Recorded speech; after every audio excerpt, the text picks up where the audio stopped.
আসসালামু আলাইকুম। আশা করি সবাই ভালো আছেন। একজন মুসলিম হিসাবে আরবিতে ১২ মাসের নাম আমাদের মনে রাখা খুবই গুরুত্বপূর্ণ। আমরা প্রায় সবাই ইংরেজি ক্যালেন্ডার অনুযায়ী জীবনযাপন করি।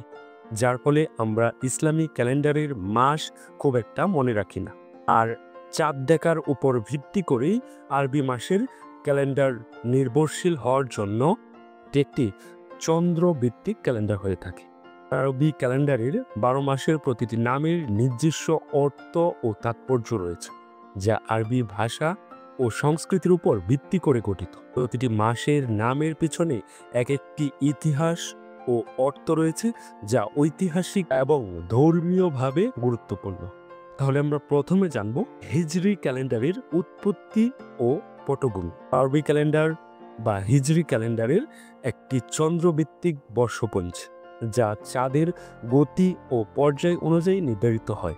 ৬২২ খ্রিস্টাব্দে ইসলাম ধর্মের হজরত মুহাম্মদ সাল্লাল্লাহু আলাইহি সাল্লাম মক্কা থেকে মদিনায় হিজরত করার বছর থেকেই এই ক্যালেন্ডার গণনা শুরু হয়। এই ঘটনাটি ইসলামের ইতিহাসের অত্যন্ত গুরুত্বপূর্ণ এবং এর উপর ভিত্তি করেই হিজরি ক্যালেন্ডার গণনা চলে। তারপর জানব হিজরি ক্যালেন্ডার ও চন্দ্র ও সৌর বর্ষপঞ্জির পার্থক্য। হিজরি ক্যালেন্ডার সম্পূর্ণভাবেই চন্দ্রের উপর নির্ভরশীল, যার ফলে প্রতি মাসে ২৯ থেকে ৩০ দিনের হয় এবং পুরো বছর প্রায় ৩৫৪ দিন সম্পন্ন হয়। অন্যদিকে সৌর বর্ষপঞ্জি বা ইংরেজি ক্যালেন্ডার ৩৬৫ দিনের এবং সূর্যের উপর নির্ভরশীল। এই পার্থক্যের কারণে হিজরি মাসগুলো প্রতি বছর সৌর ক্যালেন্ডারের সঙ্গে ১০ থেকে ১২ দিন পিছিয়ে যায়। এ কারণেই ইসলামী গুরুত্বপূর্ণ মাস যেমন রমজান, ঈদুল ফিতর এবং ঈদুল আজহা বিভিন্ন বছরে বিভিন্ন সময়ে আসে। হযরত আবু বকর রাদিয়াল্লাহু আনহু হতে বর্ণিত, রাসূল সাল্লাল্লাহু আলাইহি ওয়াসাল্লাম বলেছেন, বছরে ১২টি মাস রয়েছে, তার মধ্যে ৪টি মাস হলো সম্মানিত। সহিহ বুখারী থেকে এই হাদিসটি নেওয়া হয়েছে। তাহলে আসুন এবার জেনে নেই কিভাবে এসেছে বা কোন প্রেক্ষাপটে, কোন তাৎপর্যে এই মাসগুলোর নামকরণ করা হয়েছে সেই বিষয়গুলোই জানব। ইসলামী পঞ্জিকার ১২টি মাস হল মুহররম, সফর, রবিউল আউয়াল, রবিউস সানি, জমাদিউল আউয়াল, জমাদিউস সানি, রজব, শাবান, রমজান, শাওয়াল, জিলকদ ও জিলহজ। এই মাসগুলোর মধ্যে ৪টি মাসকে সম্মানিত মাস হিসেবে ধরা হয়। এই মাসগুলো হলো জিলকদ, জিলহজ, মুহররম ও রজব। প্রতিটি মাসেই কিছু নির্দিষ্ট ইবাদত, উৎসব ও ঐতিহাসিক ঘটনা পালিত হয়। যেমন মুহররম। মুহররম মাস ঐতিহাসিক ও ধর্মীয় দৃষ্টিকোণ থেকে অত্যন্ত গুরুত্বপূর্ণ, কেননা এই মাসের ১০ তারিখ আশুরা পালন করা হয়। হযরত ইবনে আব্বাস রাদিয়াল্লাহু আনহু হইতে বর্ণিত, রাসূল সাল্লাল্লাহু আলাইহি সাল্লাম বলেছেন, আশুরার দিন রোজা রাখলে ১ বছরের গুনাহ মাফ করা হয়। সহিহ মুসলিম থেকে এই হাদিসটি নেওয়া হয়েছে। দ্বিতীয় যে মাসটি আছে সেটি হচ্ছে সফর। মহান আল্লাহর নৈকট্য লাভ করার জন্য সফর মাস কিছু সতর্কতা ও বিশেষ ইবাদত পালন করা হয়। ৩ নম্বর হচ্ছে রবিউল আউয়াল। রবিউল আউয়াল হলো মুহাম্মদ সাল্লাল্লাহু আলাইহি সাল্লামের জন্ম এবং ইন্তেকালের মাস। মুসলিমরা এই মাসে নবীজির স্মরণে মিলাদুন নবী ও সিরাতুন নবী সাল্লাল্লাহু আলাইহি সাল্লাম পালন করেন। ৪ নম্বর যে মাসটি সেটা হচ্ছে রবিউস সানি। এই মাসটি দ্বিতীয় বসন্ত এবং ইসলামের ঐতিহ্যের অংশ হিসেবে পরিচিত।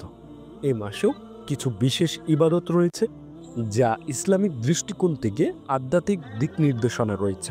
৫ নম্বরে যে মাসটি আসে জমাদিউল আউয়াল। এই মাসটির অর্থ হচ্ছে প্রথম শীতলতা। এই মাস প্রাচীন আরবে শীতকাল ছিল, বিদায় জমাদিউল আউয়াল মাস নামকরণ করা হয়েছিল। ইসলামে এই মাসটিও একটি গুরুত্বপূর্ণ সময় হিসাবে বিবেচিত হয়। ৬ নম্বরে যে মাসটি আসে সেটি হচ্ছে জমাদিউস সানি। এই মাসটির অর্থ হচ্ছে দ্বিতীয় শীতলতা। এটি ইসলামের ঐতিহ্য। এই মাসেও নফল রোজা ও বিশেষ ইবাদতের পালিত হয় এবং আরবের শীতকালের শেষ মাস হিসাবে পরিচিত। রজব মাস।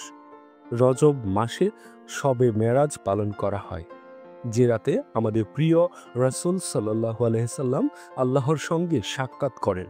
এই রাতে মুসলিমরা আল্লাহর নৈকট্য লাভের জন্য বেশি বেশি দোয়া করে। ৮ নম্বরে যেই মাসটি আসে শাবান মাস। শাবান মাস হচ্ছে মূলত হলো পবিত্র রমজানের আগের মাস।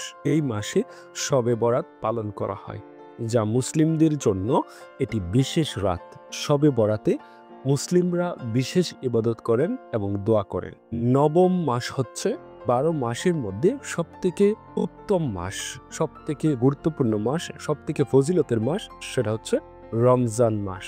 এই মাসে কুরআন অবতীর্ণ হয়েছিল এবং মুসলিমরা আল্লাহর সন্তুষ্টির জন্য রোজা রাখেন। মুসলিমরা আত্মশুদ্ধি এবং আল্লাহর নৈকট্য লাভের চেষ্টা করেন মূলত রমজানে রোজা রাখা, ইফতার করা, তারাবির নামাজ পড়া এবং লাইলাতুল কদর পালনের মাধ্যমে। ১০ম মাসটি আসে শাওয়াল মাস।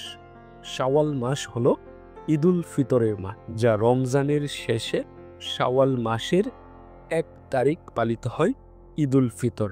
আমাদের মুসলিমদের জন্য এটি আনন্দের উৎসব, যেখানে তারা একত্রিত হয়ে নামাজ আদায় করেন এবং সবার মাঝে সুখ দুঃখ ভাগাভাগি করেন।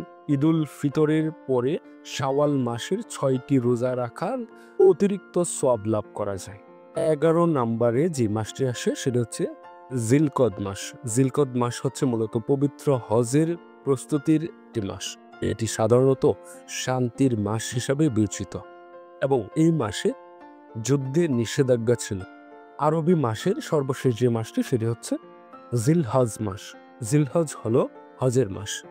যখন মুসলমানরা মক্কায় গিয়ে হজ পালন করেন, এই মাসের ১০ তারিখে ঈদুল আজহা পালিত হয় এবং কুরবানির উৎসব হিসেবে পরিচিত। বর্তমানে মুসলিম বিশ্বে প্রায় প্রতিটি দেশে আরবি মাসগুলোর গুরুত্ব রয়েছে। আরবি ১২ মাসের প্রতিটি নাম তাদের ইতিহাস এবং তাৎপর্যপূর্ণ ইসলামিক সংস্কৃতি এবং ঐতিহ্যের অপরিহার্য অংশ, যা ইসলামিক সংস্কৃতি পরিচয় এবং তাৎপর্যকে বাঁচিয়ে রাখার জন্য অপরিহার্য। ধন্যবাদ সবাইকে। আজকের মতো এখানেই শেষ। দেখা হবে নতুন কোনো ভিডিওতে। সেই পর্যন্ত সুস্থ থাকবেন, ভালো থাকবেন। আল্লাহ হাফেজ।